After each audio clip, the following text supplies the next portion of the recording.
Olá, eu me chamo Iris Hanna, sou do curso de Biotecnologia. Vou apresentar esse vídeo para a turma geral de Química do período 24.1.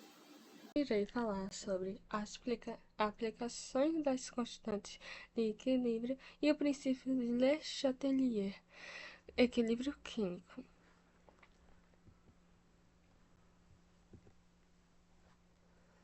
A aplicação das constantes de equilíbrio químico. A constante de equilíbrio químico é uma grandeza que ajuda a determinar se a reação está em equilíbrio ou pode ser usada para saber se a reação tende a ter mais produtos ou reagentes no equilíbrio. Para calcular, é necessário da fórmula que é dada como CAP, que significa constante de equilíbrio químico, que é uma sigla em inglês, igual produtos sobre coeficiente dividido por reagentes elevado a coeficiente. Vale lembrar que mas por que não tá a divisão toda com elevado ao mesmo coeficiente? Caso você esteja a se perguntar, bem, eu irei explicar logo após, mas vale ressaltar que essas equações que eu irei mostrar a seguir, as próximas, em relação a aplicações das constantes de equilíbrio químico, só para elementos que estejam no seu estado gasoso. Se eles estiverem em estado líquido ou sólido, essa não irá valer para essa equação, mas irei explicar também mais à frente. Agora vamos conhecer o Kp. O Kp é o cálculo da constante de equilíbrio químico em termos de concentração em quantidade da matéria. É utilizada para referir o estabelecimento ou não de um equilíbrio em uma reação química. A sua forma é Kc igual a concentração molar dos produtos sobre o coeficiente molar dos reagentes, entre parênteses elevado ao coeficiente. Então, aqui, para a constante de equilíbrio químico, vale ressaltar que é só para a unidade de medida é molar, que, caso você não saiba, irei também explicar no próximo slide. Dando um exemplo como funciona na prática a seguinte reação: nitrogênio 2 mais 3 de hidrogênio 2 transformado em 2 de amônia, que é essa equação aqui.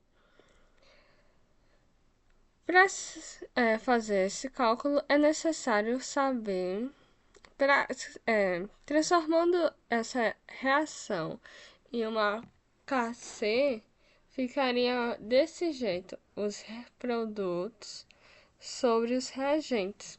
E o produto, como só tem um, ficaria apenas a amônia elevado a 2, dividido por nitrogênio 2 vezes hidrogênio 2 elevado a 3. Como mostra aqui, que esse coeficiente é de cada um. Como o nitrogênio 2 não tem coeficiente aqui, ele não necessariamente. Mas para saber o valor da Kc, a gente precisa saber os valores molares de cada elemento químico, que no caso a gente tem que olhar na tabela periódica para saber cada um. O hidrogênio, ele tem 1,008, enquanto o nitrogênio tem 14,007. Só que a gente pode arredondar para ficar mais simples a equação. Esse número daqui representa onde que ele está localizado na tabela periódica. Então, substituindo, ficaria abre colchetes, entre parênteses, 14 vezes 1 mais 1 vezes 3, fecha parênteses. Sobre o colchete, 2 elevado a 2 dividido por 14 entre colchetes, 14 vezes 2 vezes entre colchetes, 1 vezes 2 elevado a 3. Que é, para simplificar, esse 14 é o mol do nitrogênio e esse 1 daqui é a quantidade de nitrogênio que tem nessa equação, né? É na amônia, né? 1 aqui representa o mol do hidrogênio, o 3 aqui representa a quantidade de hidrogênio que tem na amônia, o 2 eu já expliquei, que é o coeficiente, 14 é um mol do nitrogênio e 2 é a quantidade de nitrogênios que tem, e aqui vale a mesma coisa para o hidrogênio 2. Daí, fazendo os cálculos, fica 289 mols dividido por 224 mols, que dividindo fica aproximadamente o 1,29 mols. Que tem que ter um mols aqui, porque é a unidade de medida e eu acabei esquecendo. Mas na hora de você colocar na sua prova trabalho, precisa colocar em mols, ou só mol, sem o S. Outro exemplo, para ficar mais claro, irei falar sobre caso em uma reação tiver sólidos, um composto que não seja gasoso. Então, carbono mais dióxido se transforma em gás carbônico. Como a gente pode ver, o carbono não está em gás, e sim em sólido, que nessa equação.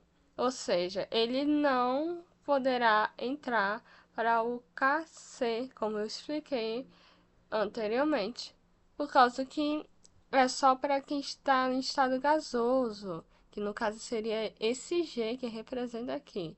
Se tiver um QA ou um L, não vale para S, não poderá ser utilizado porque é só no estado gasoso. Aqui mostra os valores de mol do oxigênio, que é 15,9 periódico, e do carbono, que é 12,011. Em cima, o número onde que eles se encontram na tabela periódica. Aqui é como ficaria o KC dessa reação sem sem o carbono, porque ele está insólido. Então, era só simplesmente retirar ele da equação. Se você, por acaso, for colocar o carbono na equação final, o professor avaliará como essa questão como nula, porque você foi contra as regras da equação. Daí, substituindo, ficaria 12 do carbono, porque a gente vai simplificar, e aqui 16 do oxigênio, a quantidade de carbono que tem no gás carbono, e a quantidade de oxigênio que tem no gás oxigênio, e o dióxido tá aqui. Fazendo as contas, fica 44 mols dividido por 32 mols, que é exatamente 1,375 mols. Eu esqueci também de colocar mols aqui. Você pode aproximar para 1,37, se você preferir, ou 1,3, mas eu sugiro que seja pelo menos simplificar para 1,3 nessa equação. Agora iremos conhecer a constante de equilíbrio em termos de pressões parciais, também conhecida como Kp. É utilizada para expressar o equilíbrio químico, o equilíbrio das reações envolvendo gases. A fórmula também não é diferencial, pois o Kp é igual à pressão atmosfera dos produtos dividido por a pressão a pressão atmosfera dos reagentes. E a unidade de medida é ATM, que é a pressão atmosfera. Que, como eu falei também, os coeficientes estão na equação, cada um representa para tal. Agora vamos ver na prática. Vamos pegar essa equação, 2 de hidrogênio 2 mais cloro 2 transforma em ácido clorídrico. E ficaria mais ou menos assim a representação. Como tá tudo em gás, do mesmo jeito, se tivesse algum em aquoso, líquido ou em sólido, deverá ser. Não deverá colocar na reação. Ah, mas como é que ficaria esse valor? É que depende, pois pode variar de cada questão. Agora indo para um exemplo. Agora, indo para o próximo tópico, princípios de Le Chatelier, equilíbrio químico. Quando uma perturbação é causada por um equilíbrio químico, este será reajustado na tendência de anular tal perturbação.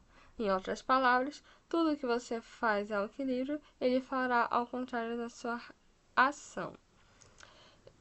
Nós iremos ver nas seguintes situações: na concentração, temperatura e pressão.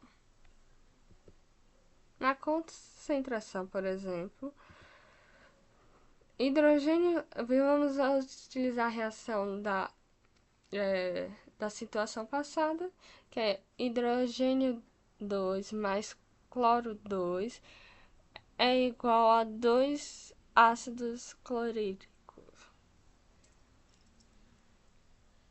Digamos que nessa reação o hidrogênio 2 tem 2 mols, o cloro 2 tem 70 mols, porque se você substituir ficaria mais ou menos assim. E o ácido clorídrico tem 72 mols, eu utilizei esses dados como se fosse da tabela periódica, mas não necessariamente tem que ser igual aos que estão na tabela periódica, pois na questão pode dar outros valores de mol. Tanto faz, vamos para o que mais interessa. Digamos que eu quero aumentar a concentração de H2 para 4 mols. O que iria acontecer nessa equação? Pois, no caso, teria que diminuir a concentração dos produtos, já que foi utilizado para os reagentes, e ficaria agora o ácido clorídrico 70 mols, que é para ficar balanceado. Mas digamos que eu quero diminuir a concentração de cloro 2 para 68. Então eu teria que aumentar a concentração do cloro 2 para 72. Quer dizer, o cloro 2 não, é ácido clorídrico. E ficaria desse jeito. Pois a mesma coisa se eu quisesse diminuir a concentração de ácido clorídrico e aumentar em Cl2, e entre outros. Então, toda vez que você aumenta nos reagentes, diminui nos produtos, e se você diminuir nos reagentes, vai aumentar nos produtos, e vice-versa. Não é tão difícil. Agora vamos ver uma situação de temperatura. Em uma nova reação, irei utilizar hidrogênio 2 mais oxigênio, que transforma em água. Para a temperatura, temos que observar o HP, que aqui o HP está como menor do que zero. Digam, para entender melhor, os produtos estão como endotérmica, que endotérmica quer dizer alta temperatura, por causa que ele está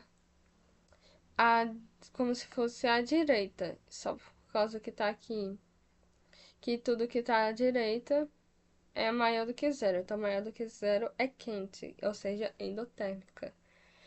E os reagentes está como exotérmica, que está ao lado esquerdo, como se fosse para cá. E se for menor do que zero, é como se os reagentes tivessem uma temperatura menor do que zero, mas não necessariamente menor, mas uma temperatura exatamente baixa. Digamos que em um ambiente precisamos aumentar a temperatura. Aumentar a temperatura. Será consumido os produtos. Que por causa que como os produtos estão em uma temperatura maior, endotérmica, então será primeiro consumido os produtos para depois ser consumidos os reagentes. Digamos que para, sabe, deixá-los diminuir a concentração e tudo mais. Mas digamos que a gente vai querer diminuir a temperatura. O que vai acontecer será consumido os reagentes. Mas e se caso ao contrário fosse o ΔH, que é o nome desse símbolo, fosse maior do que zero? Então, nesse caso, os reagentes seriam endotérmica e os produtos seriam exotérmica, caso se isso acontecesse. Certo? Agora indo para a pressão. Vamos utilizar a reação nitrogênio 2 mais 3 de hidrogênio 2 transforma em 2 de nitro e transforma em amônio.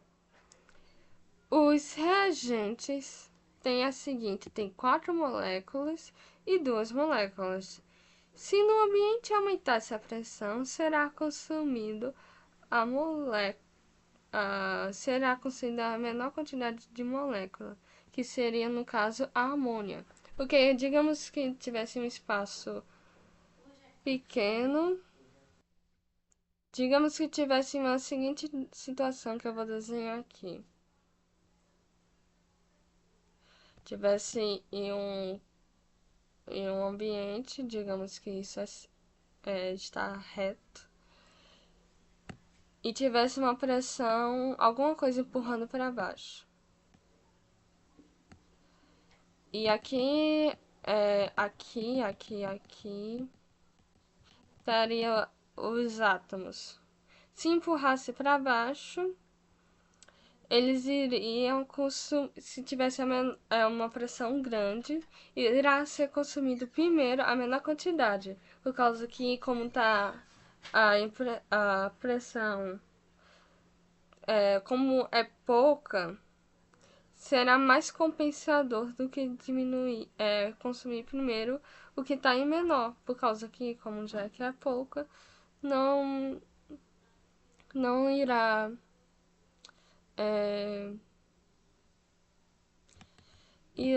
ser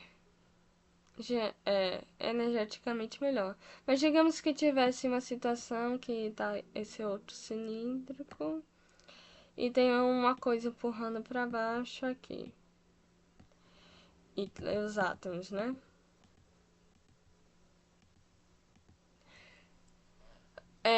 A pressão menor é mais compensador ele consumir aqueles que estão em maior quantidade de moléculas.